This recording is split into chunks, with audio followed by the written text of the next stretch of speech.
Now, you're from Ashburton. I am. The Ashburton Guardian No, it's cute. is a singular success story. In other words, an otherwise slightly bleak outlook for print.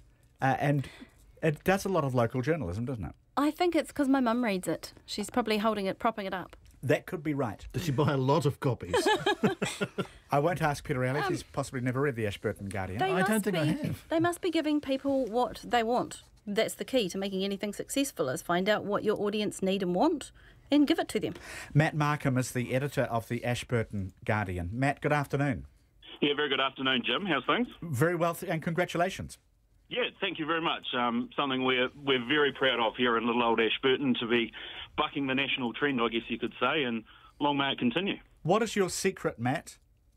I don't know if there's any complete secret. Look, we're in a very fortunate position in the fact that we're an independently owned newspaper that's been owned by a local family since the get-go, and we've been going for 140 years, and we've built our reputation on being a strong community-based newspaper that's not afraid to get out in the community and get to know the people that live in the district and, you know, tackle the hard questions when they need to be asked, but also get right to the roots of the community and understand what the people want to read about, as was mentioned. Yeah, you're not just a parish pump. I mean, you do investigative journalism, so your secret is to keep it really local. Is this what you do? Yeah, it is. So look, on any given day we can have up to 10 general, as we call them, general news pages in the newspaper, and very rarely would we struggle to fill those 10 pages, minus ads, of course, with local content. For a small district of about 35,000 in population, there is plenty happening in our district. Obviously, we're a really strong rural background. We've got a wide array of ethnicities within the community. There's plenty of great sporting stories from within our boundaries. So we don't struggle filling those pages with local content, which seems to be what people really enjoy. One question. Ashburton has become a bit of a hub for people fleeing Christchurch. How, with the numbers increasing in Ashburton, would that equate to the number that you're growing? I don't think so. Look, we've put a really strong emphasis at the moment on driving our subscriptions with newcomers. Right. I don't think we've actually tapped into that market fully yet. So hopefully there's a bit of promise there that we can actually increase the numbers again for when the next ABC audit comes out. So that's something that we're really focusing on. I wouldn't say that it's had a great impact yet, but I would hope that it will have a great impact within sort of the next 6 to 12 months. Okay, and I don't want to put you in crook with the next newspaper editors conference, but do you have advice for other editors around the country? Just finally, Matt. Well, basically, it's a tricky one. Yeah, have this poison chalice. We're very lucky, as I said, in the fact that we're not tied to the constraints of the big corporates, being an independent paper, and I think our key focus has been that we haven't lost sight of where we've come from and what our roots are. And, you know, while you see all these papers around the country that are shifting their focus from local content to a more national-based blueprint, if you like, we're kind of bucking the trend and going back to what newspapers were invented for and what they were originally designed for, and that's giving people stories about people that they know from within their community and that they're interested in. Matt, good to talk with you, and thank you for coming on the panel. Matt Markham. No, thank you very much. The editor of the Ashburton Guardian. Liz says one reason to stop daylight saving is so people in the South Island don't have dark winter mornings until 9 a.m. We'll talk more about daylight saving. Kate, lovely to have you make your debut. Come back again. Thank you, I will. I'd love to. Kate Wright and Peter Elliott. Thank you, Peter. Thank you, Jim. And Checkpoint now.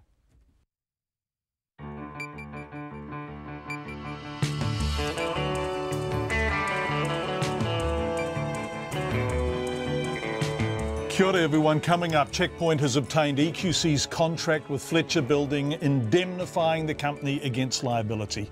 Tonight we hear from former Fletcher CEO Mark Binns about the terms of the project and how it was managed. We were under a lot of pressure. Mr Brownlee's office were trying to suggest we could do the whole scope of works in a fixed period of time.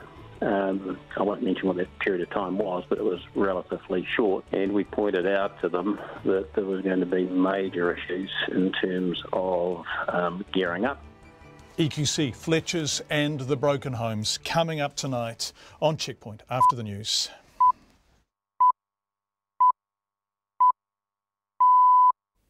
RNZ News at 5. Kia ora, good afternoon. Ko Katrina Batanaho. The former Fletcher Construction boss who signed the 2011 contract with the Earthquake Commission to manage the Canterbury home repairs says there's no way the body can sue the company over substandard repairs. Mark Binns says the Earthquake Commission indemnified Fletcher's against any such action and he wouldn't have signed the contract if they hadn't. Speaking to Checkpoint, Mark Binns said the Commission was caught out by the massive scale of the Christchurch quakes and political timeframes on how quickly the work could be done were unrealistic. But that's why we pushed back and said, look, it's just impossible to do it within that time period. So, we went according to the time frame in which we thought we could execute the project in an expeditious but appropriate manner. Mark Binns says some assessments of property damage were done too fast and by unqualified people. You can hear the full interview with Mr Binns on Checkpoint shortly. The former Finance Minister, National Stephen Joyce, says he has no regrets as he bows out of politics. Mr Joyce has announced he's resigning from Parliament after unsuccessfully contesting the party's leadership. He says he was offered a front bench position by the new leader, Simon Bridges, with a choice of portfolios, but that did not include finance. Mr Joyce says even if he had been offered finance, he may not have stayed on. This is more about my future for me and also for the party. I think it's the right time. If there's going to be a change at some point over the next 2.5 years, better to be now so that we don't have another sort of, somebody else doing a change. He gets the chance to build his fresh team, which can take through to 2020 and beyond. Stephen Joyce says he'll make a valedictory speech when Parliament sits again in 2 weeks. A coroner has found that Akshay Chand was able to hide his psychosis in order to get bail before fatally stabbing Christy Marceau in 2011. The 18-year-old was on bail facing charges of kidnapping and threatening to rape Ms Marceau when he killed her. The coroner has released her findings following last year's inquest, Edward Gay reports. The coroner, Catherine Greig, has recommended the police and mental health professionals investigate whether they can better share information. The inquest heard evidence that Chand was assessed 12 times by mental health professionals and was able to hide his psychotic symptoms. The 18-year-old was eventually bailed to his mother's home and was constantly checked on by police. Chand waited a month before making the 2-minute walk to the Marceau family home where he killed Miss Marceau. He was eventually found not guilty by reason of insanity. I Tāmaki Makoto, ko Edward Gayaho. And the Chief District Court judge says the coroner's findings highlight the risk created by information gaps in the criminal justice system. In her report, Catherine Greig raised concerns about administrative processes at the North Shore District Court in relation to bail applications. But Judge Jan-Marie Doog says to make sound, safe decisions, judges rely on everyone across the system to bring all information to their attention, and she's concerned about the quality of the information available in bail hearings. Dozens of international students in Hawke's Bay have been left in limbo after their tertiary institution was put into voluntary liquidation. Future Coal NZ offers NZQA-approved courses in cookery, information technology and management in Hastings and Queenstown. Its chief executive, Bharat Guha, has not responded to requests for comment. Students at Future Coal's Hastings campus told RNZ News they were told about the liquidation only yesterday and they're shocked at the news. One cookery student from India says he was due to start his studies in April, but has been told by Immigration New Zealand he needs to find a new course before his student visa expires. We got 2 weeks visa now on us. We could know like a couple of weeks ago we could arrange another college and we could try best now within these 2 weeks. And on February most of the colleges started the second year. An international student of Future Coal in Hastings which has gone into voluntary liquidation. Charter schools are seeking reassurance that April the 1st is not the cut-off date if they want to apply to become special character schools and keep operating next year. The government wants to terminate the contracts of all 11 charter schools, but has given them the option of applying to become designated character state schools. The Ministry of Education says there's no deadline for existing schools, but it may set a cut-off date in the next few weeks. Owen Poole from Villa Education Trust, which runs 2 charter schools in Auckland, says there's a lot of focus on April the 1st. They could say that we haven't stated it's an outright deadline, but our point back would be, why do you keep using it as a date then? Why not simply say we will work through a process with you And at the end of that process, you'll be able to consider all options. We'll be able to consider all options. Alwyn Poole says even with flexibility past April the 1st, it's a tight time frame. It's 5:05. Sport, and the veteran batsman Ross Taylor is set to return to the Black Caps for their must-win one-day match against England in Dunedin tomorrow. Taylor missed Game 3 in Wellington with a thigh strain, and his batting was sorely missed as the New Zealand middle order crumbled, allowing England to go 2-1 up in the best-of-5 series. Anytime you miss out playing for your country is disappointing, but I guess we're still in the we're still in the series, and hopefully we can level it up tomorrow.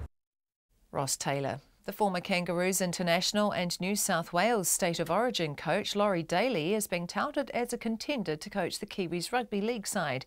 Channel 9 is reporting that Daly is in line to replace David Kidwell, whose contract ended following last year's disastrous World Cup campaign. New Zealand Rugby League has already said it will change its stance on appointing only New Zealand candidates to the role. The Kiwis have a busy schedule this year with 6 tests on the horizon. The Football Ferns are confident they can turn around their first up 2-0 loss to Scotland when the two sides square off in their Football International in Spain tonight. The midfielder Katie Bowen admits the side is still adjusting to a new game plan under new coach Andreas Heraf, but predicts a much improved performance. Meanwhile, Manchester United have scrambled back from 2 goals down to beat Crystal Palace 3-2 in their English Premier League match. That's the news. Census security. The privacy and security. So once the form is submitted, that's submitted and people can't go back and change it. Security in the Pacific. If Canberra wants to rely on wholehearted support from the new government in Wellington, then Mr Peters and, it would appear, Prime Minister Ardern are expecting Canberra to pick up their game. But what's the real message? This is a huge part of the world in terms of sea and land area. It sees them being prosperous and safe and secure. That's our target. Lift your game with Morning Report. Guy and Esper and Susie Ferguson, weekdays from 6. Then on 9 to noon, wealth tax, capital gains, environmental. Sir Michael Cullen discusses alternative taxes that could shake up our system. And after 10, former US Border Patrol agent Francisco Cantu on the horrors suffered by Mexican migrants. Join me, Catherine Ryan, on 9 to noon after Morning Report on RNZ National. Met Service weather through to midnight tomorrow, Northland to Waikato, including Coromandel Bay of Plenty, Taupo, Taihape and Gisborne. Showers, some heavy and possibly thundery, widespread tomorrow with possible localised downpours. Hawke's Bay and Wairarapa, isolated showers, mainly inland, some heavy and possibly thundery, turning to widespread rain tomorrow morning. Waitomo to Manawatu, including Taumaranui. Isolated showers today, periods of rain tomorrow, possibly heavy. Portowhenua to Wellington, occasional rain or drizzle. Marlborough, apart from the Kaikoura coast, also Nelson and Bulla. Showers developing this afternoon with isolated thunderstorms inland. Fine with high cloud tomorrow. Kaikoura coast and Canterbury, rain spreading north today, easing to patchy drizzle tomorrow morning. Otago and Southland, also Westland and Fiordland, scattered rain clearing this afternoon or evening. A few showers return to Southland tomorrow afternoon, 1 or 2 spreading to Otago in the evening. And the Chatham Islands, periods of rain. It's 5:08 and you're listening to Checkpoint. Thank you very much indeed, Katrina Batten. Late last night, Checkpoint was leaked a copy of the contract between EQC and Fletcher Construction for the management of the Canterbury Home Repair Program. As far as we're aware, this 31-page document has never been made public. The leak followed our coverage of scopes and repairs that appear woefully inadequate. Major earthquake damage was simply not found. Homes were repaired, but sometimes without serious structural damage being addressed or even seemingly noticed. After that story, National's new EQC spokesperson Stuart Smith told us the Crown entity should sue Fletcher's over substandard work. But the leaked contract reveals a striking section, 23, indemnity. In it, EQC indemnifies Fletcher's for all costs, expenses and claims made against it. The contract is signed by E.M. Simpson, CEO of EQC, and Mark Binns, who was then Chief Executive Infrastructure of Fletcher Construction, although he left within a year to become the CEO of Meridian Energy. We called him, expecting he, like everyone else involved at senior levels at that time, would decline to talk to us, but he described an under-resourced and off-guard EQC trying its best to cope with an unprecedented event, unrealistic timeframes from the government and scopes for damage being done too fast, sometimes by people who simply shouldn't have been doing them at all. And he said without an indemnity, no private contractor large enough to manage the work would have touched it, and it was simply too big for EQC. We started talking to the government and EQC straight after the first earthquake, and I think it's fair to say that EQC was probably not in a ready state to, deal with such a large catastrophic earthquake. That's just the reality of the situation, and they had to resource up from a relatively low base. When you say relatively low base, were you struck by how low the base was? They most certainly did not have a lot of construction expertise inside the organisation for a rebuild, and I mean, when you look at it, you would say they couldn't afford to carry that sort of overhead over a prolonged period of time when there might not be a disaster. But when that black swan event occurred, most certainly, if you look at it in hindsight, in our view, they were probably underprepared. Would you have taken this project on as CEO of Fletcher Construction at the time, were it not for the indemnity against liability? No, I wouldn't. And, that matter did get discussed.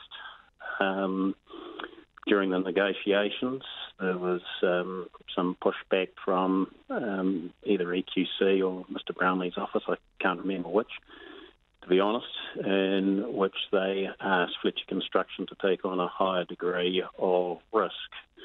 And I was just not prepared to put Fletcher Construction in a position where we had to take on a huge, massive subcontractor base to undertake the work. As I explained previously, I mean, large construction contractors usually have preferred groups of subcontractors that they know they can rely on when doing a large project. But this was so massive, we were going to have to take on resources that we had never worked with before.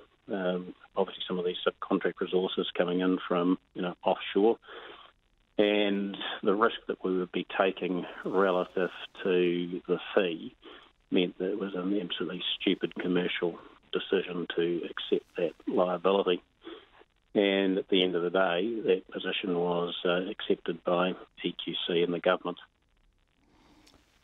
As it turns out, if I look at 23, and even though you signed this contract, you don't actually have a copy with you now, so I'm at an advantage over you. But 23, indemnity, 23.1, EQC indemnifies FCC, that was Fletcher Construction, for all costs and expenses FCC may suffer and for any claims made against FCC in connection with FCC carrying out its obligations under this agreement.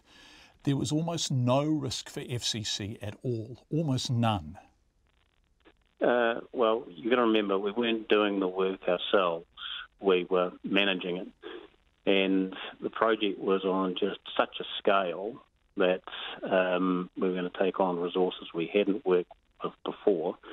And from a commercial point of view, it just would have been plain stupid for us to, accept the liability and not have such indemnities from the government.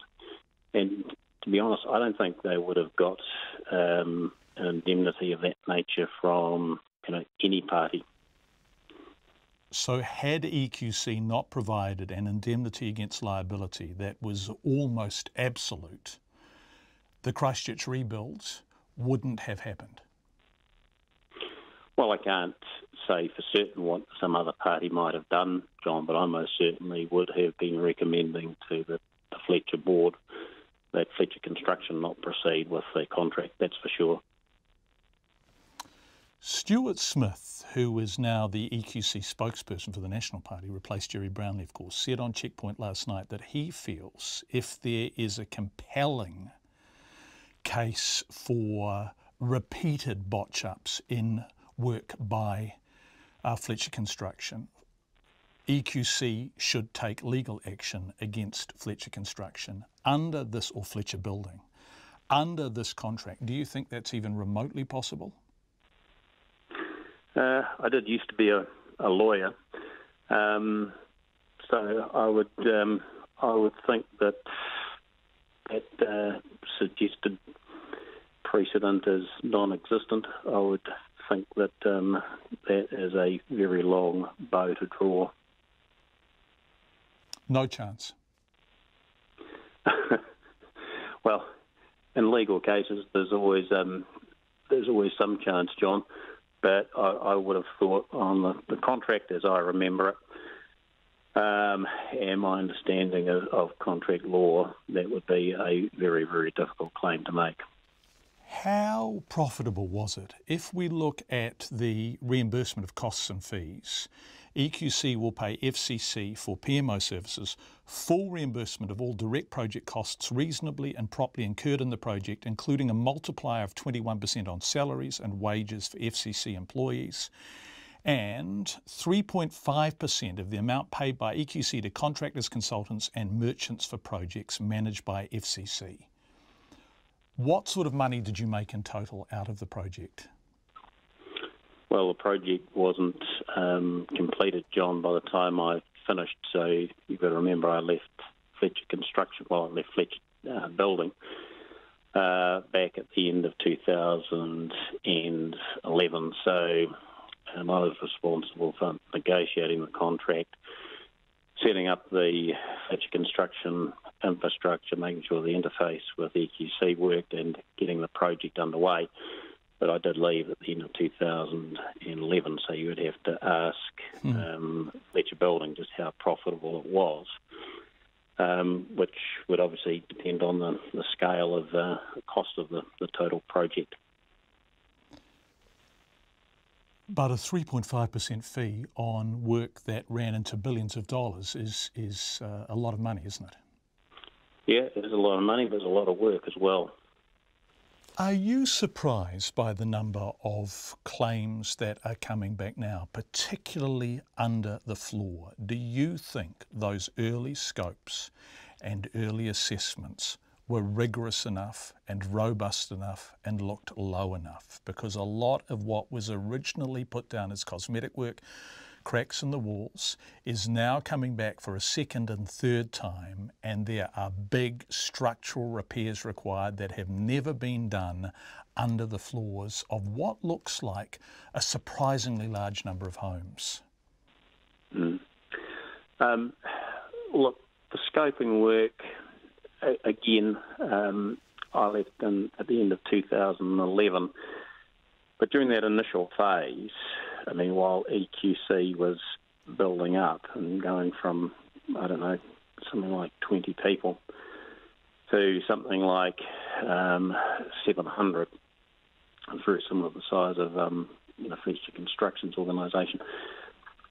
During that build-up period, where they were getting assessors in to do the scopes, I think it's fair to say there were probably some teething issues during that build-up phase. So some of the issues, might be understandable given the issues in resourcing and getting competent people in and good systems in. But as I say, right across the whole period since the quakes, I can't comment any further. Were there people doing assessments in that period particularly after February, who simply weren't up to the job? Well, again, I wouldn't like to say that, but when you resource up so quickly and you've got so much pressure, you're bringing so many people on board, you just have to say statistically, yes, you probably, in all probability, are going to get some people who are probably below the level required. You would hope that those people would be identified relatively quickly and replaced. What sort of pressure were you under from the Minister and from EQC to work as expeditiously as possible? In other words, what were the KPIs around getting assessments, well, in fact, work done as fast as possible? Well, remember the assessments were being done by EQC assessors, so that wasn't in our scope. But look, I think it's fair to say, at the very beginning, we were under a lot of pressure, and I think Mr. Brownlee's office were trying to suggest we could do the whole scope of works in a fixed period of time. I won't mention what that period of time was, but it was relatively short. And we pointed out to them that there was going to be major issues in terms of gearing up, accommodation for, identification of subcontractor resources, getting into the area, accommodating the people. It was clearly going to take a significant period of time. There's going to be issues with insurers. So, again, we pushed back and said, look, it is impossible to put a time frame, on this. And I think, if I recall correctly, at the time, I personally thought, look, this is probably going to take, up to about 5 years to complete. And, in hindsight, it's probably a little bit short on that requirement as well. But you've got to remember, as well as EQC, there are a lot of insurers to be dealt with at the same time, and the insurance position, of course, was less than clear with a lot of the claims. So there are a lot of elements involved, making it very, very difficult to put a project period on the contract. Was the original timeframe the government and the minister had in mind unrealistic, and was there pressure on you to work as fast as possible to meet that? I would say the expectations were unrealistic, but that's why we pushed back and said, look, it's just impossible to do it within that time period. We thought impossible to do it. And so, we went according to the time frame in which we thought we could execute the project in an expeditious but appropriate manner. And that brings us back, doesn't it, to the scopes, which you didn't do, EQC did. And a lot of the issues that we are now looking at are scopes which seem to have missed major structural damage and were done by people with little or no expertise in engineering or construction or building or really anything to do with repairing homes. Do you think there was pressure on people to do those scopes as fast as possible, consistent with the government's sense of a time frame around the rebuild? I think there was a lot of pressure on everybody, John, to perform. And as I say, when you expand an organisation from 20, or it might have been 22 people, through to, I might be wrong with the 700, at least 400 people, a lot of whom are assessors, and getting systems that are going to work appropriately, it becomes a very difficult task. And in hindsight, maybe some of the assessors weren't up to it, and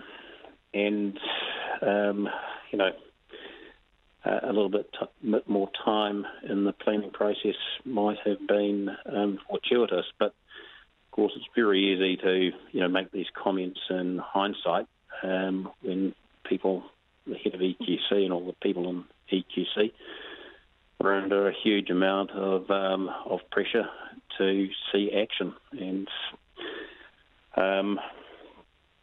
it's probably understandable that they were going at a heck of a pace. And goodness knows what the political furore would have been if they'd been slower. That's former Fletcher boss Mark Binns. Checkpoint asked former EQC CEO Ian Simpson, who signed that contract with Mark Binns. He declined to be interviewed. Former EQC Minister Jerry Brownlee is in Niue and also declined to comment. We will look at issues developing from all of this on Checkpoint tomorrow night. The self-described daughter of Niue has arrived home, or to her second home, as Jacinda Ardern calls it. The Prime Minister's short trip to Niue to visit the Premier also became a family reunion, with Ms Ardern catching up with her parents and sister in the tiny island nation for the first time in 4 years. Our political reporter, May Heron, is also there.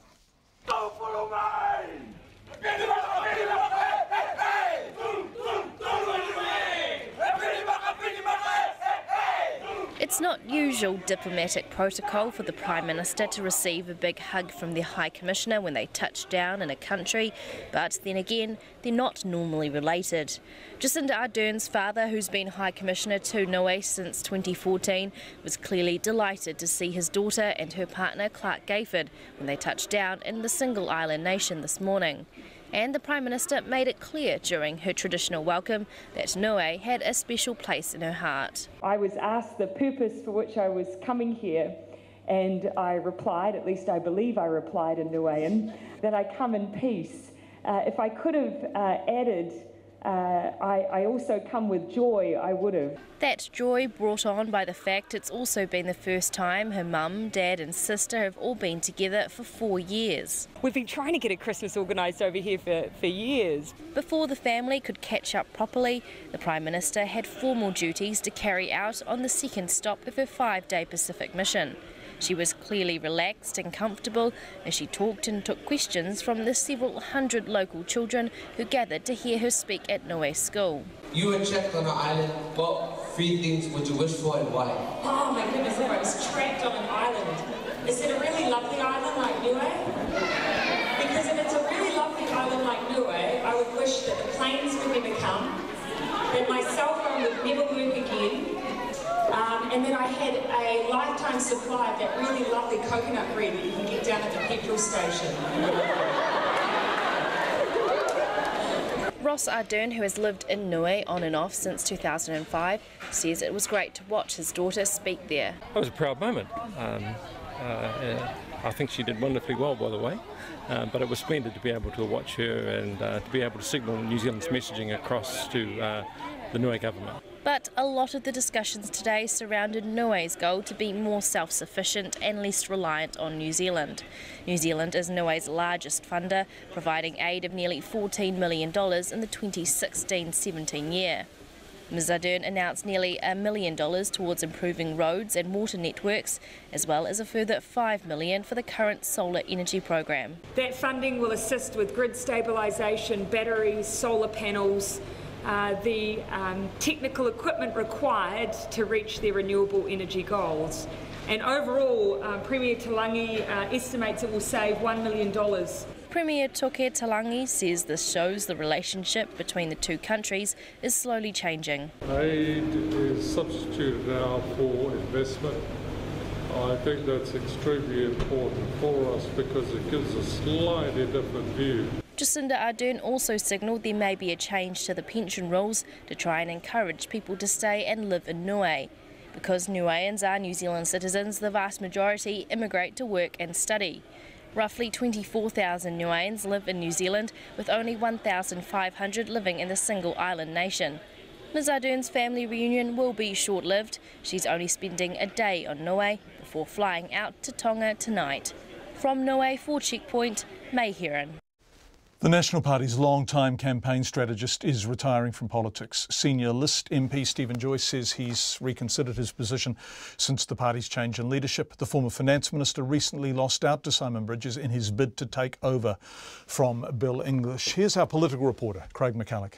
He's been called Mr Fix-It, the Super Minister, even Dildo Baggins. Whatever you call him, Stephen Joyce is now hanging up the towel. The whole thing has been an absolute blast and an absolute privilege, to be blunt. And yep, you have good days and bad days, and there's tough days. But a day that you're serving your fellow New Zealanders is actually a pretty cool thing. It is hard to walk away from. Lately, though, it's been more bad days than good. His campaign mastery fell short last year. He couldn't convince Winston Peters to anoint National to form a government. More recently, he failed in his bid to take charge of the National Party. Then the victor, Simon Bridges, wouldn't let him keep the Plum finance portfolio. Mr Joyce, though, says he's not throwing his toys out of the cot. I think if I was in a petulant mood, I'd probably go to the backbenches, grow a beard and just sit there fuming for a while. And that's sort of the time-honoured way in which you do that thing in this parliament. That's not my approach. Many may know Mr Joyce more for this, a chance encounter with a flying sex toy and the subsequent media coverage abroad. Yes? Is this what you wanted, Stephen Joyce? I've had to strive very hard to get that international profile, and obviously that incident at Waitangi that shall not be named is one of the ways in which I've done that. Jokes aside, few MPs can claim a political trajectory as steep as his. Mr Joyce entered Parliament in 2008 and was catapulted straight into the kitchen cabinet. In his time, he oversaw major portfolios, transport, economic development, and finally in 2016, finance. He was tight with Sir John Key and Bill English and earned a reputation as the fix-it man, called in to deal with tricky issues like NovaPay. It wasn't in good shape, and it was a pretty tough few months getting it to a position where it was able to do the job it was set up to do. He was the party's campaign strategist too and helped guide the party to electoral victory 3 times, 2008, 2011 and 2014. However, he stumbled in a 2015 by-election when, in a shock result, National lost its hold on Northland to none other than Winston Peters. I mean, you could do some things differently again, but I think it would have been very hard to win that by-election. Mr Peters doesn't appear to have forgotten. Asked for his thoughts on Mr Joyce's departure, he had this to say. The fact is, Stephen Joyce, with the greatest respect, was a black ops man in politics. We all know that. The senior National MP, Jerry Brownlee, had some kinder words. He is a huge brain. He's had a big influence on the National Party for the last 15 years, and we will certainly miss him. What now then for Mr Joyce? There's that old chestnut. He wants to spend more time with his family and eventually re-enter the commercial world. The final word then to him, asked to sum up his political career. Maybe I just say that I'd like to get on and get things done. Cheers.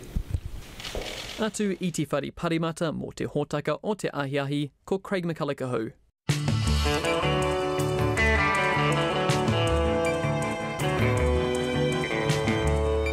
Coming up on Checkpoint New Zealand, midwives working in Australia say they're earning up to 3 times as much there and under better working conditions. We hear from them.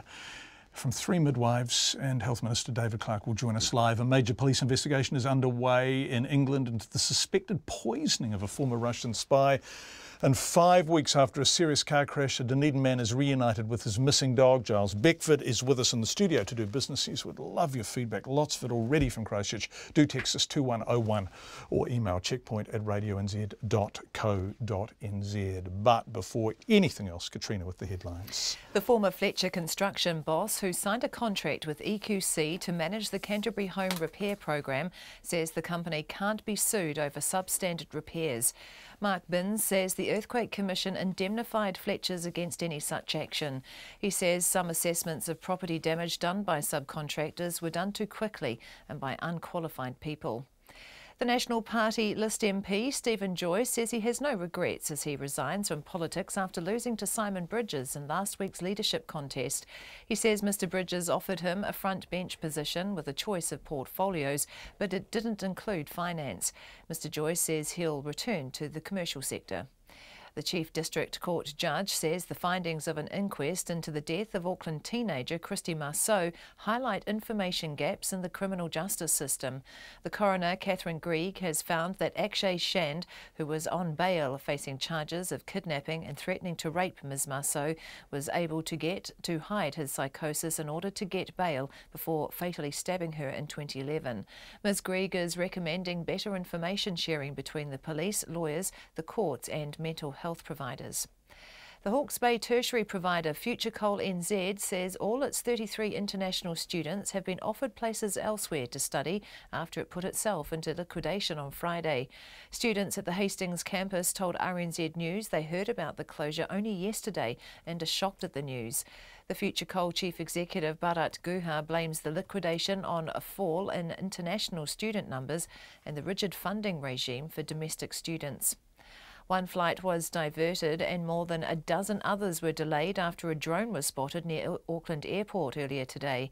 Airways New Zealand says a pilot approaching the airport just before midday spotted the drone and reported it to air traffic controllers.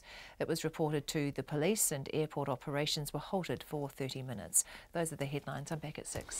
Thank you very much, which isn't terribly far away. Giles Beckford sitting beside me in the Auckland studio. Nice to still have you with us. Media company Stuff and NZME say their original plan is dead. This is the merger plan that they worked very hard on and couldn't get by the Commerce Commission. But they want the Court of Appeal to approve a merger without any shape to it. Explain that to me, Giles. Well, they had an original agreement whereby they set out the terms for their planned merger, which was in essence all the Fairfax New Zealand, now called Stuff, all their media assets would get poured and bought out by NZME, which is the Herald & Co. And then in the new company, Fairfax Australia, which owned all the New Zealand papers, would take a 40% stake for about 55, and the price would be $55 million for NZME. So they put obviously a time limit on that. That's come to an end, so all bets are off. But into the bargain, of course, they're pushing on with this appeal to the Court of Appeal, saying, please give us the nod for the merger, which first the Commerce Commission and then the High Court have knocked back. Oh, by the way, we don't have any real plans. We now have a blank piece of paper, but trust us, we'll renegotiate it if you give us approval. So it's a bit of a pig in a poke for the judges to sort of look at. One assumes that they will put up to the judges saying the guts of the previous merger proposal are still there. But remember, of course, that Stuff is shedding papers and titles and formats and business left, right and centre. It's reshaping itself. It's into insurance, it's into broadband. It's looking at a lot of things that are not to do with publications. So clearly it's a different company and they're saying, well, because of that, we need to redraw the merger proposal. Look, I know we haven't got long tonight, but I thought the Court of Appeal was there to judge on errors of law, misdirection by the High Court or misinterpretation or whatever. I didn't realise they could consider a new proposal. Wouldn't they send that back to the Commerce Commission potentially? Well, I'm not the competition lawyer, and I have to say that the last time I saw the lineup of QCs... earning $800 an hour, Giles. By this one, right, clearly there's going to be some serious legal arguing going on. One of the better legal commentators I've spoken to says, look, it seems dead in the water. The Commerce Commission reasoning, the High Court reasoning were really quite emphatic. The companies are pushing it uphill. The Court of Appeal will give them their day in court, or their days in court, and that's going to be in early June. And after that, you have to say that really there's a good chance that it just doesn't go ahead. The company that really is prospering, if we want to use it in the changing media term, is NZME. They're doing well, they're holding their own. The one that's going through the rack at the moment, the one that's reshaping its business, has its back to the wall, and the company admitted it at the time, is Fairfax Stuff. They're the ones who are really scrambling. If this merger doesn't go ahead, I would suggest that we might well see the sharks reforming, revisiting and circling Fairfax New Zealand, Stuff. Yep. And that will be it. Gosh. It's a tough business. What happened on the markets today? A good day for our top 50 index, up 48 points. That's just over 0.5%, 8328. And on the currency front, Kiwi at 72.4 US, 93 Australian. Giles Beckford, our business editor, here in person. Thanks, Giles. Not here in person is Met Service meteorologist John Law, but he is in Wellington. Kia ora, John. Kia ora. Low pressure sits off towards the north and the east of the country, bringing more cloud and showers across the North Island, and perhaps even one or two thunderstorms for, like to say, Auckland as we go through and towards the afternoon on Wednesday. Temperature-wise, from lows of 17 to about 24 degrees Celsius, but it is generally a fairly unsettled story across the North Island with showers or perhaps some longer spells of rain to watch out for pretty much all of us as we go through the daytime. High temperatures are around about 23 degrees Celsius. There's more cloud down towards Wellington and some spells of rain to watch out for, but it is going to be more occasional through there. What we are going to watch out for, though, will be those stronger southerlies and temperatures around about 17 degrees Celsius. Now, we have got some heavier rainfall in store for Hawke's Bay and down towards Wairarapa. Watch in place through there, but plenty of wet weather down that eastern side of the North Island over the next few days. For the South Island, things are looking generally much more settled. There's still areas of cloud to watch out for the eastern coast of the South Island as we start the morning for the likes of Christchurch, but some better, brighter and sunnier conditions on the western coast. And even down south, there's plenty of dry weather, just a few showers to watch out for Dunedin and Invercargill. And that's it from me. Thank you very much indeed, John. New Zealand midwives working in Australia say they're paid almost 3 times the amount to work there. and under better working conditions, and they won't return to work here until things change. Kiwi midwives are increasingly heading over the ditch for a better work-life balance. Some who've made the move told our producer Michelle Cook that up to 50% of the midwives they work with are New Zealanders. One thing that New Zealand does do really well is there's passion for midwifery like nowhere else that I've seen it. We stay because we want to look after these women. We want to do our best, but it just got too much. So I was working between 4 and 5 shifts a week, and we got paid fortnightly, and on a good fortnight I would get $1,400 in the hand. So I've now come to Australia where we do 50 births a month at my unit.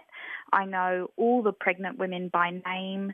They all stay for days at a time where I actually get to sit and educate them and spend time with them and their family, not desperately trying to get them in and get them out again because of the pressures. And the pay is, you can't even compare it. Depending on penals, I can bring home anywhere from 1,400 to 1,800 Australian dollars in a week. And it sounds like a lot of money, but actually I feel like it's the money that we deserve for what we do. We have responsibility like no other practitioners, I feel. I don't think you can put a price on that, but I definitely think $1,400 a fortnight is not the price to put on that. They are paid by hospitals. They have sick leave, they have holiday leave, paid leave. Another thing, like in New Zealand, if you have a client who is in labor, now you stay with her until she has this baby. And if you're tired, you can call your backup, but you have to pay. So it means you will lose your income. So, yeah, I stayed with my women until they had the babies, in my longest birth, I was up for 48 hours, but I stayed at the hospital for 20-something, 2 or 3 hours until my client had the baby, and I was absolutely exhausted. So 48 hours, it's been up. It's not just tiring, it's dangerous as well. Here, with your caseload, if you've been up more than 12 hours, by law, you have to leave. I have loved that in Australia, where I know I can go to work and after 12 hours of caring for these women, I just have to leave. That's been the thing that has been just the difference in New Zealand. I would have to say there are safety issues around having such prolonged working conditions, and I can recognise that more now as I've moved out of the system than I did before. I would love to come back and work in New Zealand. It's my preferred choice. I'm just not paid enough to do it. We're losing great midwives in New Zealand, and they come here working, providing care. Australia is winning, New Zealand is losing. And this is really, really sad. That was put together by our producer Michelle Cook. The Health Minister, David Clark, has been listening to that. Last week we spoke to midwives. They were doing a Dear David campaign, obviously directed directly to the Minister. The midwives we spoke to then told us they're underpaid, overworked and exhausted. Some said that after accounting for petrol car expenses and clinic rent, they were paid just over $7 an hour. And some said they were leaving the workforce because of it. Minister, are you there? I think you're in our Hamilton studio, are you? John, I'm in your Hamilton studio. How are you? Yeah, bloody good. That sound quality is fantastic. By golly, we'll have to get ministers into studios more often. Thank you so much for joining us. Where are we at? The New Zealand College of Midwives is in mediation negotiations, I think, with the Ministry and Crown. That actually started with the previous government, didn't it? Where is that at? It did, John. Look, I want to say up front to start with that I accept we've got a problem here. Too many of our midwives feel stretched beyond capacity. It is a problem that we've inherited, you're right. Hard to put too fine a point on it. We have inherited a mess. It is an issue I'm taking seriously. I am listening to what the midwives are saying. I could hardly avoid them. They've been sticking notes all over my office. This is not just a matter of pay. It's actually about the sustainability of the model, and the run-on you had there in the beginning highlights the issue. In Australia, the model for midwives is quite different, and the model we have here is putting midwives in a position where many of them experience professional isolation, burnout and attrition. Where we are losing those quality people, something is fundamentally wrong, and Right, I think we have to address the whole system. What is most wrong with the model? I think lots of our listeners last week, when we first started telling the story, were surprised that a midwife is paid a lump sum for all pregnancy and postpartum care. In other words, they don't get an hourly rate. So if a pregnancy is highly complicated and the mum-to-be requires a lot of visits, they don't get any more than if actually the mum is on baby number 7 and just cruises through like a pro.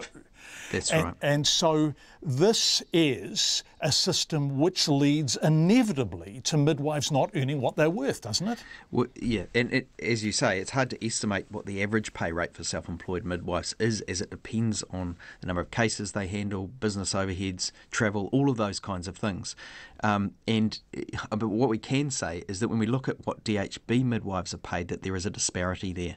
So a DHB midwife with, say, 5 years experience is paid around $67,000 plus allowances, plus penal rates. A senior DHB midwife in a position of responsibility could earn up to $120,000. And those who are working in the community, the independent midwives, their pay rates under Section 88 have not kept up. Okay, so what has to change? I think you're already answering the question implicitly there, aren't you? Well, in the short term, I am working on an urgent response in the May budget. But this is both short term and longer term. Yes, there is a global shortage of midwives, but this is a workforce issue. It doesn't build up overnight, and it's not solved overnight either. So I've asked for advice from the ministry on how we do that. The co-design process that they have done, the advice I've received is that it hasn't really dug into the broader safety issue adequately. So I'm actually going to ask the Director General, 4 weeks into the job, the new acting Director General, to make it a priority for him to meet with the College of Midwives, to have a conversation with them about how we take the process forward. Okay, but at the moment what you're saying is there will be something in the May budget that responds in meaningful financial terms. Look, I won't get ahead of the budget process. There will be something in the budget process. It's not just a pay issue. I think the midwives will agree with that. It's about the sustainability of the model. But they want money. They want more money, don't they? Oh, absolutely, John. And we campaigned as a government on putting more money into the health system because in so many places people are stretched and have been stretched for a long time and have been working on good faith. Of course, we don't have the money tree. We won't solve everything in one budget. But I think the concerns of midwives are real. Boy, there's some pressure on you, isn't there, with your budget? Because if we look at the combined DHB debt now, it's over 170 mil, isn't it? So it's and they have made all the efficiency cuts that they're going to be able to make. Are you going to be able to find all the money you need? Mental health, midwives, you name it. Are you going to be able to write the checks you want to write? Look, obviously we won't be able to sort everything in the first budget, and that will be obvious to everybody. But I think New Zealanders will understand that. They'll understand that we are putting a priority on building a public health system New Zealanders can be proud of, and that will take time. But I'm personally committed to doing that. Okay, it's going to be absolutely fascinating. Are you going to be able to honour election promises around vote health?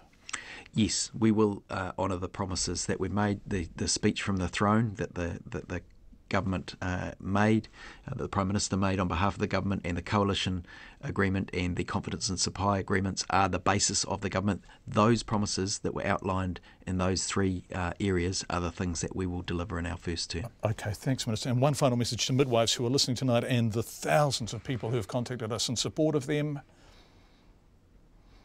Oh, from me. Sorry, John. I thought you were about to give the message. No. My apologies. You're the message man. I'm the question absolutely. man. No, the message from me is that I'm listening and I'm taking their concerns seriously. I don't want to dwell on the mistakes of the past, and there are many.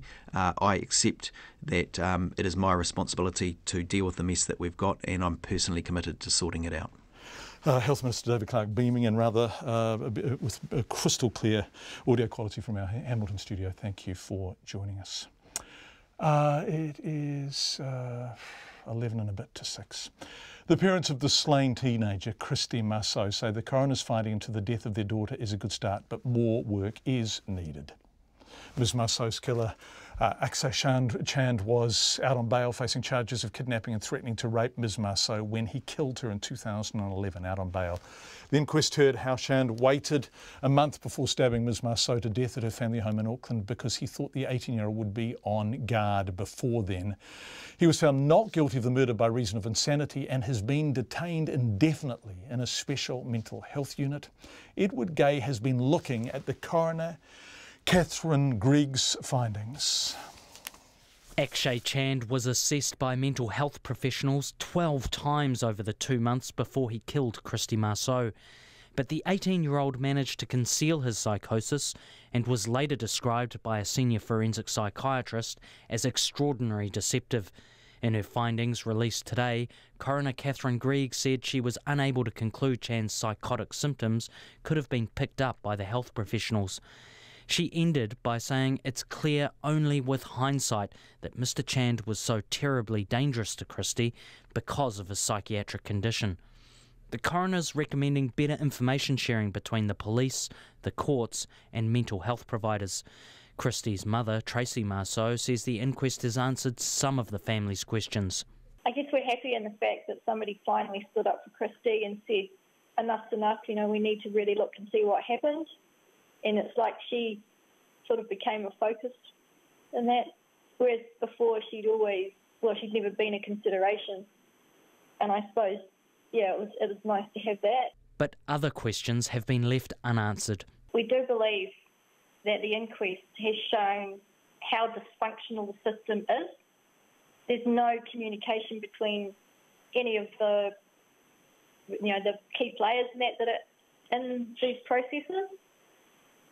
So I do believe, it will highlight that. Christy's father, Brian Marceau, says the police opposed bail because they feared Chand posed a danger. As the coroner said, the sharing of information really needs to be done as well because the police nailed it right at the beginning, saying there was something wrong with this boy, and yet you have all these health professionals giving their so-called assessments or whatever, but what really happened in the end, as the coroner also pointed out, was their idea of risk was not the same idea as the court's idea of risk. Coroner Greig said Chand never admitted psychotic symptoms and most of the assessments were made by nurses who don't undertake the same level of assessment as a psychiatrist. However, all were qualified and experienced. There was only a small amount of information about Chand's background, which showed he had no history of mental health issues or violent behaviour. Before this happened to us, we thought the system would work. We had faith in the system. We thought that there was something there. But now we know firsthand that system is just not capable. There's no communication. They need to all collaborate and just be on the same page. They really need to, they just need to sort it out and just get it right. Brian Marceau says the coroner's findings are a good start, but more work's needed. I think our job's not really over because of the fact that now that the coroner's made recommendations, and because that's all they are, someone actually needs to hound them, I guess, now. And I guess because Christy hasn't got a voice, we've got to be that voice, and we've got to actually tell them to get on with it, or, make sure that they actually really do something about what she said. Mō te hōtaka o te ahi, ko Edward Gay ahau. A major police investigation is underway in England into the suspected poisoning of a former Russian spy, Sergei Skripal, who is 66, and a younger woman were found slumped on a bench in a shopping centre in Salisbury. They're in critical condition in hospital, being treated for exposure to an unknown substance. A local restaurant has now been closed as a precaution. Skripal was jailed in Russia for passing state secrets to MI6 and was later given refuge in Britain. The BBC's Tom Simons is in Salisbury and sent this report. Whatever happened here is now the subject of a delicate and potentially hazardous investigation.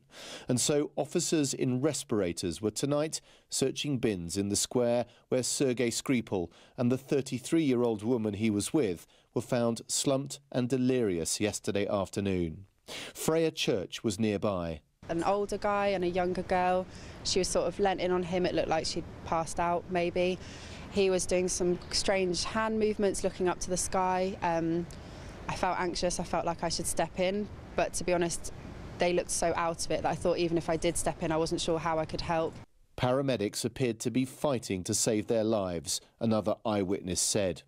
After the pair had been taken to hospital, the square was cordoned off, and later teams in full hazardous material suits were called in to make the area safe. Both victims are in a critical condition at Salisbury District Hospital, where Cara Charles Barks is the chief executive. In conjunction with our partners, we have declared a major incident today in response to the incident that took place yesterday with the two individuals concerned. I can confirm that they're currently being treated here at Salisbury District Hospital and that their condition does remain critical. This afternoon, police were at the Salisbury home of Sergei Skripal. He came to the UK in 2010 after a spy swap with Russia, but police would not discuss the possibility he was targeted because of his past. Temporary Assistant Chief Constable Craig Holden of Wiltshire Police said inquiries were at an early stage. We are conducting some extensive inquiries to determine exactly what led to these two people falling unconscious and to clarify whether or not any criminal activity has taken place. This has not been declared as a counter-terrorism incident, and we would urge people not to speculate. However, I must emphasise that we retain an open mind and that we continue to review this position. Tonight, the investigation resulted in police, in their words, securing a city centre pizza restaurant, though Public Health England said there was no known risk at present. That report from the BBC. A Dunedin man who credits his dog with helping him recover from paralysis says it's a miracle that he's been reunited with her 5 weeks after the Labrador Huntaway Cross disappeared in the wake of a car crash. Meg was found yesterday by a farmer less than a kilometre from the spot where the car she was travelling in rolled and crashed at the end of January. The black dog has lost half her body weight but is now in the safe hands of her owner Andy Cunningham and is being cared for at the Dunedin Wildlife Hospital. Our reporter Ian Telfer went to pay Meg a visit. This is Meg, and she was found when? Just yesterday? Just yesterday, about 2 o'clock. And we had a phone call from a local farmer who'd spotted her in the field with a broken leg. We immediately thought it could be her, and we dashed down there, and here she is. How surprised were you to get that call? Ian, I was astonished. We had given up hope. We'd actually spoken that morning about taking down all the posters that we'd had advertising her missing. We had genuinely believed that she was dead. Because it had been 5 weeks and you hadn't had any signs at all? Not one sign. This was the first sign, but because it was this particular farmer, we thought that is a real chance, and we headed down there. And the farmer said, this is your dog, we think we found her. Yes, that's right, yeah. And this was a valley that had been searched by over 100 people. And yet, you know, she'd obviously decided that she wasn't coming out until she was ready. And so, you know, she could have had searchers walking right past calling her name and she wouldn't have shown herself, which is remarkable. Yeah. So, what do you think she's been doing for 5 weeks in the bush? Well, she's been doing an awful lot of licking of the wounds on her legs, unfortunately. So she's got very big ulcerated open wounds to be dealt with. She's obviously not been eating because she's lost half her body weight. She's gone from 40 kilos to 20. So she's emaciated. And I think she was just waiting for somebody to rescue her. Remarkable. Tell me, take us back. Well, she disappeared after a crash. Yes, she was in a friend's car that turned over. The friend and her own dog were okay and stayed by the car, but Meg bolted. It looks like she either dislocated or broke her ankle and damaged the foot on the other side. And it's likely that adrenaline would have just carried her to run until she felt safe to stop. And then she just sat down and started to lick her wounds, unfortunately, which is a horrible thought to think that in all this ghastly weather she's been out there for 5 weeks. Well, we've had a hottest summer on record. Exactly. We've had a cyclone, 2 cyclones. Exactly, 120 millimetres of rain the day after she went missing. So, poor thing, but she's still glossy and shiny, even though she's skinny as a rake. How's she doing? She's going to be fine. She might be the best loved three-legged dog in Dunedin, but that's okay. She's going to be fine. And there's one other twist, which is that we're sitting in the Wildlife Hospital in Dunedin, which is a brand new hospital that you had started in. Well, I certainly was part of the key project team that got it together, Ian. It's been a labour of love for the last year just to get this up and running. And as you can see yourself, it's a fantastic facility. But it was a facility meant for birds and other wildlife, and now it has your dog. Well, when Meg went missing, Lisa, our wonderful vet here, she said if Meg comes back, she wanted to treat her. And I knew that she couldn't be in better hands. And it's just one of those wonderful things that we were able to call on Lisa's support. What do you think of this? Is it a miracle? What is it? Yes, I don't know.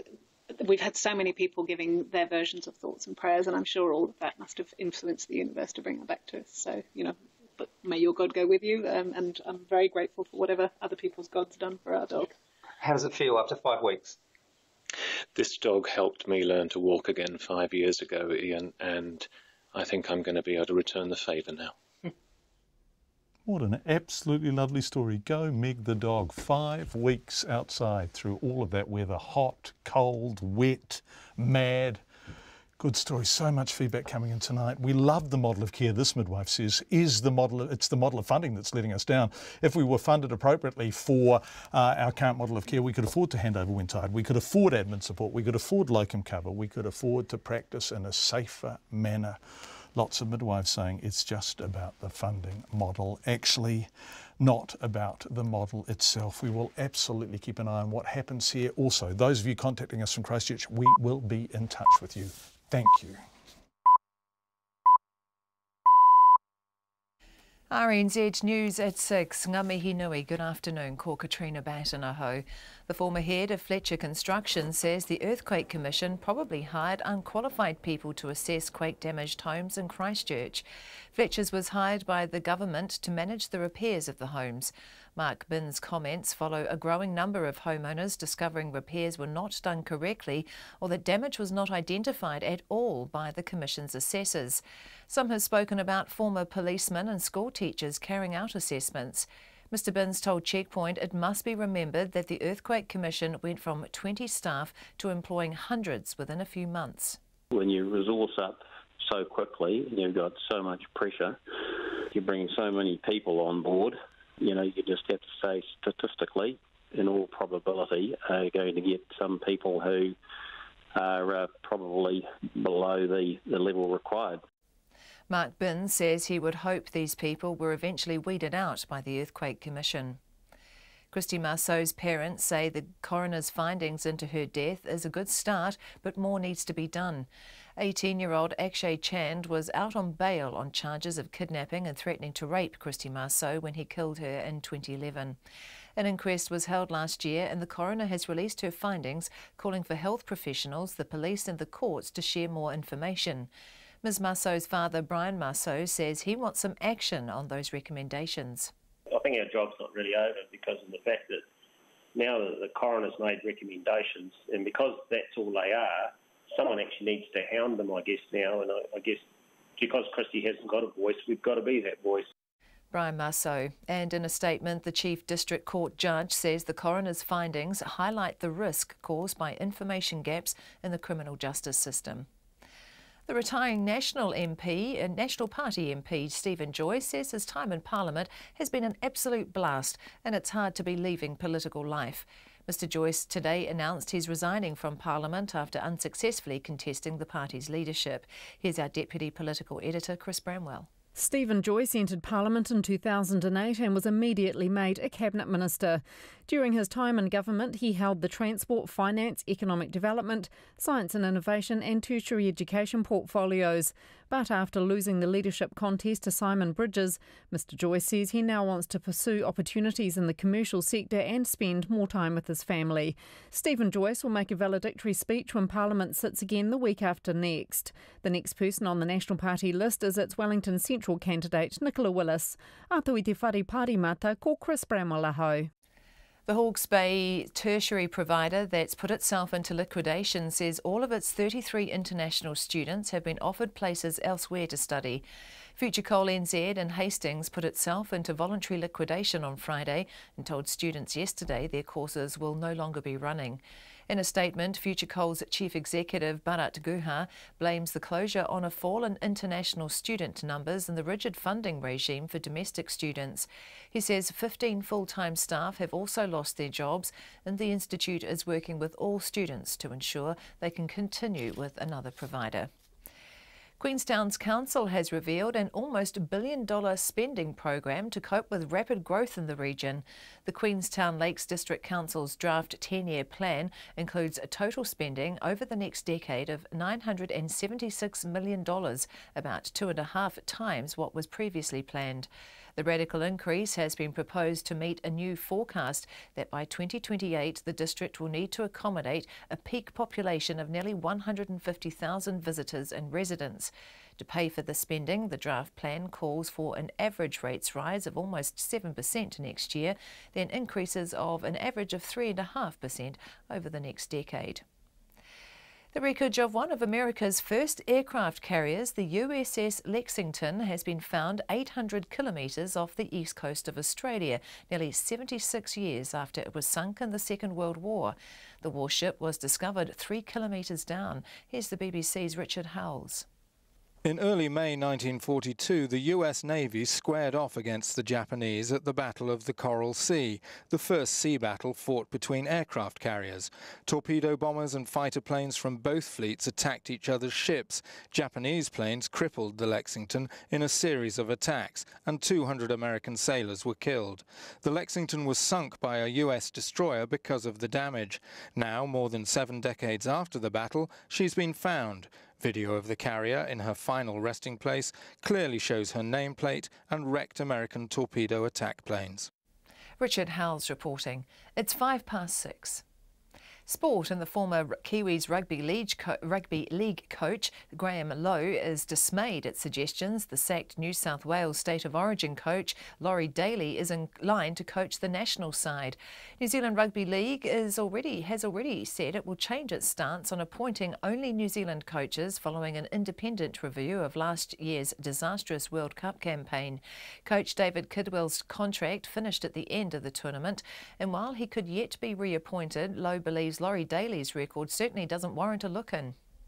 You know, I would have thought that they would have gone for someone, if they want to go over that way, gone with someone that's got a proven record. Laurie hasn't got that. I mean, he's a fine man. I really like the guy, but there's plenty of people capable. Former Kiwis coach Graham Lowe. The football ferns are confident they can turn around their first up 2-0 loss to Scotland when the two sides square off in their football international in Spain tonight. Midfielder Katie Bowen admits the side is still adjusting to a new game plan under their new coach Andreas Heraf, but predicts a much improved performance. We've got clear-cut ideas. It's just about repetition and, working on the game plan. Obviously, it's different, so that's going to take a little bit of time. But, I am confident. We've got a great bunch of girls, great players, and a lot of girls who are in the top environments around the world. So, I'm confident. Katie Bowen from the Football Ferns. That's the news. Tonight on Nights, Trevor Reiki finds the link between Indian classical music and the Hawaiian slide guitar. There's a window on the world of Japan's ageing population and what we can learn from them, while Eric Brenstrom reports on the world's weather, the beast from the east, and the stunner that's been our own summer, though a few of you can't wait for it to end, and maybe it will, after the news at 7. And on Lately at 10, we're live and we'll be keeping you up to date with the world, talking to some of the people who have made the news, or are just worth talking to. That's Lately with Karen Hay on Nights with Brian Crump on RNZ National. Met service weather through to midnight tomorrow. Northland to Waikato, including Coromandel Bay of Plenty, Port Taihape and Gisborne. Showers, some heavy and possibly thundery. Widespread tomorrow with possible localised downpours. Hawke's Bay and Wairarapa, isolated showers, mainly inland, some heavy and possibly thundery, turning to widespread rain tomorrow morning. Waitomo to Manawatu, including Taumaranui, isolated showers today, periods of rain tomorrow, possibly heavy. Horowhenua to Wellington, occasional rain or drizzle. Marlborough, apart from the Kaikoura coast, also Nelson and Buller, showers developing this afternoon with isolated thunderstorms inland, fine with high cloud tomorrow. Kaikoura coast and Canterbury, rain spreading north today, easing to patchy drizzle tomorrow morning. Otago and Southland, also Westland and Fiordland, scattered rain clearing this afternoon or evening. A few showers return to Southland tomorrow afternoon, 1 or 2 spreading into Otago in the evening. And for the Chatham Islands, periods of rain. It's 6:08 and you're listening to Checkpoint. Thank you very much indeed, Katrina Batten. Earlier in the program we heard from Mark Binns, the former CEO of Fletcher Building's Infrastructure Division, who signed the contract with EQC for the Canterbury Home Repairs Program back in 2011. Checkpoint was leaked a copy of that contract last night. You can find the interview online. Mr Binns described the time frame pressure both EQC and Fletcher's were under from Jerry Brownlee's office, the minister in charge at the time. Underprepared, under-resourced and under no illusion was the general situation that EQC was confronting. Mr Binns says the timeframes were unrealistic, so Fletcher's pushed back. We asked Mr Brownlee to respond to the issues raised. The National Party press secretary declined on his behalf. He is currently overseas. We invited comment from Ian Simpson, the former chair of EQC, who signed that contract with Fletcher's. And Mark Binns, he referred us to EQC Now. EQC Now don't talk to us.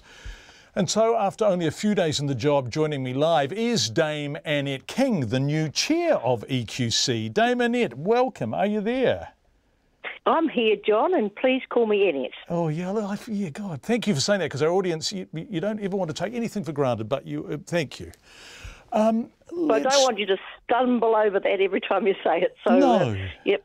Okay, well, no, but thank you for having me on. I'm really pleased to be on. Okay, this is a big, big story, isn't it? And you were in opposition throughout the entire time that after the earthquake. You are not in politics now, though obviously you're a political appointment. But let's try and work from a position that you don't have anything to defend. Let's try and be as two-eyed as possible about almost the impossibility of EQC's situation in 2011. And that was that they were simply underprepared for the magnitude of this event, weren't they?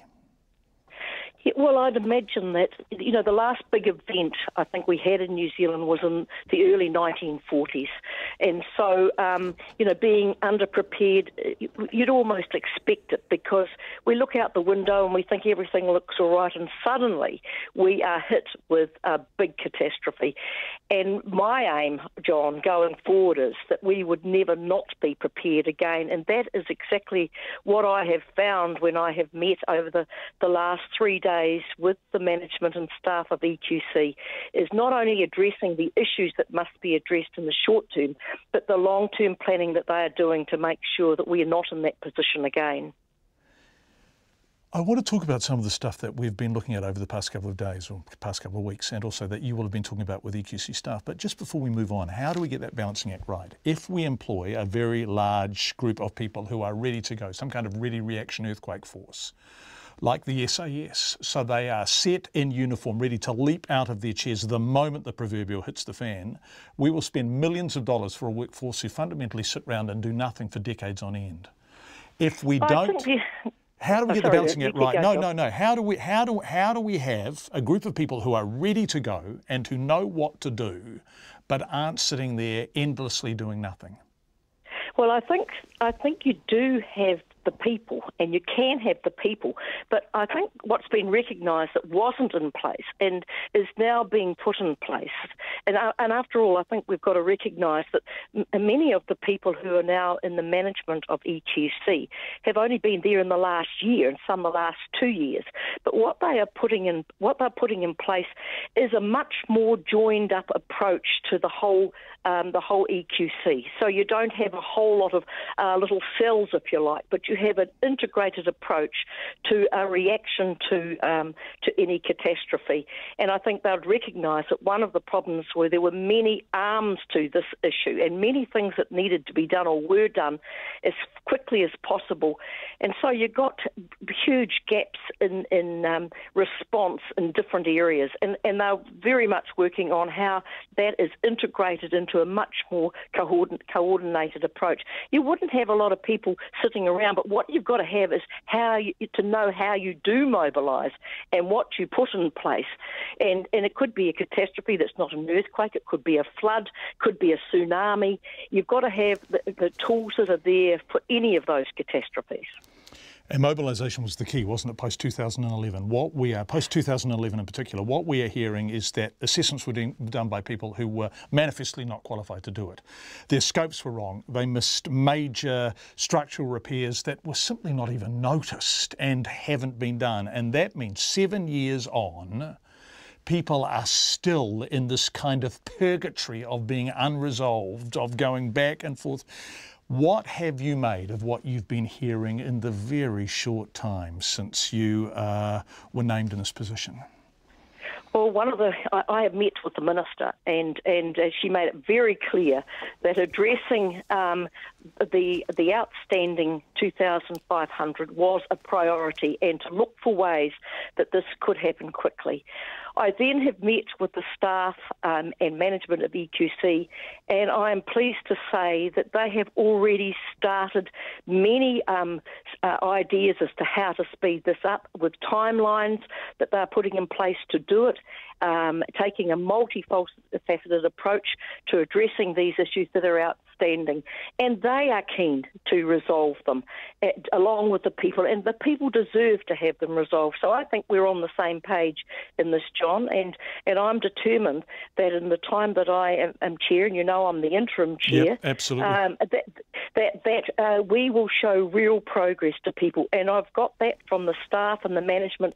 That is what they want to happen. And they have already put up at the last board meeting some very good ideas of how this could happen. What will that progress look like? Can you clarify that for me, so that we can rationalise a target up front, I guess? Can I give that to you, or Sid Miller can give that to you when you interview him on Thursday? I wouldn't want to get the timelines wrong or the outcomes wrong because I can't hold it all in my head at the moment. My head's stuffed full of things as I'm going through everything, but I'm sure that Sid Miller can give you that. Okay, fantastic. One of the things that people are suggesting to us now is that there must be room for some kind of financial compensation for people who have just waited so long for resolution. Is that one of the things that you are discussing, or is it too soon in the piece to say that? In the mix are all sorts of ideas as to how EQC can carry out its responsibility to the fullest extent. And so, and I think you'll get a sense of that more when you speak to Sid, but also as you see things emerge in the next few months. It is actually quite complex. From the outside, John, it looks pretty straightforward to me, but the more I look at it, the more I can see that not every case is the same. There are some things that could be resolved more quickly, others that are much more complex. But there is a determination, regardless of the simplest to the most complex, that strategies are put in place to address them as quickly as possible. Dame Annette King, EQC's acting chair. Thank you very much for joining us live. Martin Weavers, what did he step down 2 Fridays ago? Is that right? So this is all new to her. It's not new to Sid Miller, though, who is the CEO who replaced Ian Simpson, and he will be joining us, as Dame Annette said, on Thursday night. So who should be responsible for botched repairs in Christchurch? Last night, National's EQC spokesperson Stuart Smith said EQC should sue Fletcher's. Former Fletcher CEO Mark Binns told us earlier that won't happen. They're indemnified by EQC. But who do people on the streets of Christchurch think should be liable? Maya Burry went to ask them. Well, it seems a funny setup, doesn't it? I suppose if they had the contract to do the work, I suppose they should be liable, shouldn't they? I think they should, yes, because people are all in the same boat. A lot of unhappy people in Christchurch. You can't blame them, you feel for them. Any botch job, doesn't matter whether it's Fletcher's or any builder, you should have a right of reply for any misconstruction, you could say, yeah. Even my own example, I don't reckon they repaired it properly. And then having an argument on whether it was earthquake related or whether it was historical. Well, you can't tell me you have a bend in the wall that wasn't there. You would have noticed it before an earthquake, and it's there now. I think the problem will be is that if I come to sell, for instance, my house, and those repairs are discovered as being not up to standard, I think you'll have trouble selling your house then. Well, the thing is that both government, it's going to be the taxpayer that pays in the end anyway. I mean, there's botched jobs going on. We had one done ourselves in the driveway, so yeah. Yeah, we had our driveway done twice. We still weren't happy the second time, but it just takes so long. You're fighting constantly. They make such a mess when they do it that we just gave up. It just, Ultimately, it's EQC because that's what we pay our levy for. The levy is actually, I guess, in good faith. We should actually expect a return on what we actually put our money into through insurance. I think as a company which actually undertakes to repair buildings etc. and structures under the Act should actually be responsible for their work. It's a contract. In my opinion, all that the actual commission should do is acknowledge that they have done a bad job, take responsibility for it and undertake to repair people's houses. Well, I think a lot of this comes back to having integrity and having pride in your work. So that goes from the person doing the job physically all the way up to who's quoted for it and who's going to pay for it. And they should all know and be on the same page. It's quite amazing to me to see why there's been so many disputed claims for so long. The people of Christchurch talking to our reporter in our excellent Christchurch Bureau, Maya Burry. This is a story that always gets lots of involvement from you too. Charter schools who want clarification around the deadline for them to have to become special character schools so they can stay open next year. The government wants to scrap all 11 charter schools but has given them the option of applying to become designated character state schools. Legislation scrapping the charter school system is making its way through Parliament at the moment. Existing charter schools would continue until their contract expires or is terminated. Tying all the threads together and trying to make sense of it, here's our political editor, Jane Patterson. Charter schools can apply to become another form of school, such as a designated character school. Elwyn Paul is the academic advisor to Villa Education Trust that runs 2 charter schools in Auckland. He says when they met with the Education Ministry, they were told the Minister would normally consider designated character school applications in April of the year preceding opening. A January Cabinet paper states if designated schools are to be established and opened for 2019, it would be usual for applications to be received by 1 April at the latest. Mr Paul says schools are confused about the time frame. When we met with the Ministry, Katrina Casey informed us that it would be normal for the Minister to consider designated character applications in April of the year before they started, and Graham Osborne of the Tipper area was also given April 1st as a pretty significant date with regards to applications. But Katrina Casey from the Education Ministry says April 1st is the deadline for a totally new school, not for existing ones. She says the Ministry does not yet have a cut-off date. But we are thinking about whether or not we're going to need one. At this stage, we've said, look, we'd like you to stay as close as you can to having an application in April, but we'll be working through whether or not there will actually be a deadline set for these schools over the next week or two. But Mr Paul says there's been a lot of emphasis on the April 1st date. They could say that we haven't stated it's an outright deadline, but our point back would be, why do you keep using it as a date then? Why not simply say we will work through a process with you, and at the end of that process you'll be able to consider all options, we'll be able to consider all options. If it isn't a relevant date, don't keep mentioning it. Hemiro is the Chief Operations Officer for Te Kaupoku High in Hamilton. He says the school wants to remain open next year. That is our intent.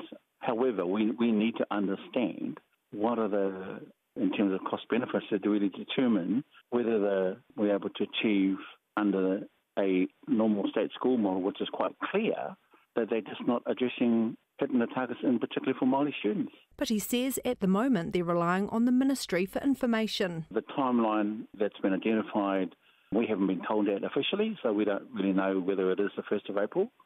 We haven't been told that at all. Everything that we're hearing and listening to is through the media, so there's no been direct communication with us. But the longer they take to supply us with information, the longer it'll delay any decision that my trustees need to make a full final decision. National's education spokesperson Nikki Kay has asked the Auditor-General to investigate potential conflicts of interest in the process of closing charter schools. She says the lack of clarity around the timeframe is another area of concern. The whole process here around partnership schools, in my view, has been pretty flawed. There's been a lack of communication. The minister's had a closed mind. And then we've had this, is there a deadline or isn't there a deadline? Confusion with schools. The legislation is currently before Select Committee, which will accept public submissions until April 13th. From Parliament for Checkpoint, Jane Patterson. We're staying with education in a way. 15 staff have lost their jobs and 33 international students in Hawke's Bay face an uncertain future after their education provider put itself into voluntary liquidation.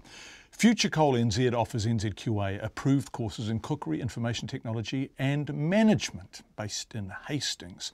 The company says it suffered from a drop in international students, but its students can continue their studies with other providers. Our Hawke's Bay reporter Anusha Bradley has been speaking with some of the affected students. RNZ was kindly asked to leave Future Coal's campus this morning, but some of its former students outside the building were more than happy to talk. One student from India says he was sent an email on Friday inviting him to a meeting at 11 o'clock on Monday morning. He thought the meeting was about the Level 5 cookery course he was about to start. It wasn't. When we reached here, we came to know the college is going to be shutting down and liquidation. And what did you think when you heard that? It was a shock for us, definitely. All students are crying. All the students were crying. That's another cookery student from India who says he's been offered another course in Auckland, but Auckland's too far, too expensive, and he's not sure what to do. These students don't want to be named, but they're angry. They say they should have been told earlier that the college was in financial trouble.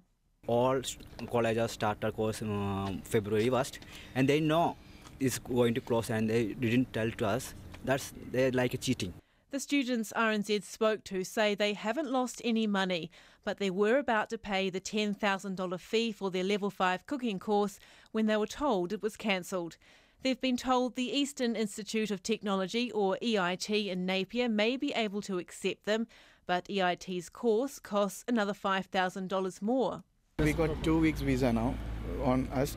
We could know like couple of weeks ago we could arrange another college and we could try best. Now within these 2 weeks, and on February most of the colleges started the second year. And other EIT's course fees is 15,000 and 16,000. And I just came from EIT. They told us they are ready to take, but they need a letter from immigration. In a statement, Future Coal's chief executive, Bharat Guha, says its decision to close is the result of a drop in international student numbers and what it says is the rigid funding regime for domestic students. He says 33 international students and 3 domestic students are affected by its closure, and Future Coal is helping them find other institutions to complete their studies. 15 full-time staff have also lost their jobs as a result of the closure. NZQA says it was told on February 27th that Future Coal would be ceasing operations, and all its students have been advised of an alternate provider if they wish to continue their studies. In Napier for Checkpoint, Anusha Bradley.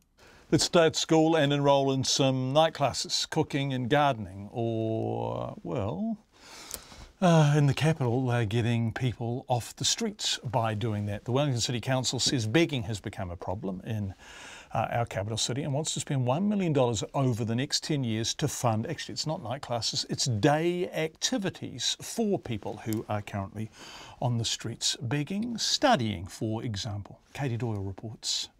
The council says the scheme, first flagged in 2016, isn't targeting all beggars, just those causing problems in the city. A Retailers Association spokesperson, Greg Harford, says some beggars have been creating problems for shops, and he supports any scheme which makes Wellington shoppers feel safer. Often you find that there are beggars blocking doorways perhaps or demanding money quite aggressively from people walking by, and that's not a good look for the city, and it's quite off-putting for customers who might want to be going about their business and doing some shopping. Councillor Brian Dawson says the Compassion Soup Kitchen in the CBD is already trialling some activities with top results. They've set up a community garden in central Wellington and just off Tory Street, And they're working already with people who are on the street to teach them the fundamentals of gardening and basic horticulture and what vegetables are good to plant in our climate. But Wellington's homeless aren't sold on the idea. Bryce, who recently returned to the Wellington streets from Palmerston North, says he doesn't know of beggars causing problems in the city. He says while the scheme sounds good, the council have broken similar promises before. The council originally was saying they were going to set up a more of a day centre, which hasn't happened. Another told RNZ he supports the scheme, but warns the council could have trouble getting people through the doors. Anything's got to be good if it improves people's skills, but having the building or facilities doesn't necessarily mean people are going to go and take that opportunity, because you can't force people to do something. So that even if the opportunity is there, the hard part is actually getting people, inspired enough to actually go and act on it, and become happy or confident enough to actually get up and act. The CBD, Kilburnie and Newtown are just some of the areas that will be targeted by the scheme. A draft proposal will be voted on by council in the next 2 days. Ko Katie Doyle, aho. It's coming up to 29 minutes past 6, and boy, there's a lot of feedback tonight. And if you're listening outside Christchurch, you will be staggered by the amount of feedback we get from people in Christchurch who are still trying to work their situation out. Take, for example, well, this is somebody who has worked it out, but following the 2010 earthquake, we were bullied by an EQC adjuster to accept a full and final cash offer of $10,000. We settled 4 years later for $240,000 with EQC and our private insurer. The EQC culture, this person says from their experience, is one of getting the job done as quickly and as cheaply as possible with the inevitable results. The lesson learned, this person says, Peter, is that EQC should not have handled the claims. Instead, the insurance company should have handled all the claims, as they have the systems, the staff and the experience in dealing with claims and distressed people. All EQC should have done is paid out the 100k as an excess. Now remember, that was the capping system in Christchurch. Up to 100k, EQC, over 100k, the insurance companies. We're going to look at some of the apportionments and some of the way assessments were done seemingly to keep things under cap. It's all very confusing. This is still a big story in our second largest city. Thank you everyone for being with us. That's Checkpoint for tonight. RNZ News headlines at 6:30. The former head of Fletcher Construction, which managed the repair of quake-damaged homes in Christchurch, says EQC probably hired unqualified assessors.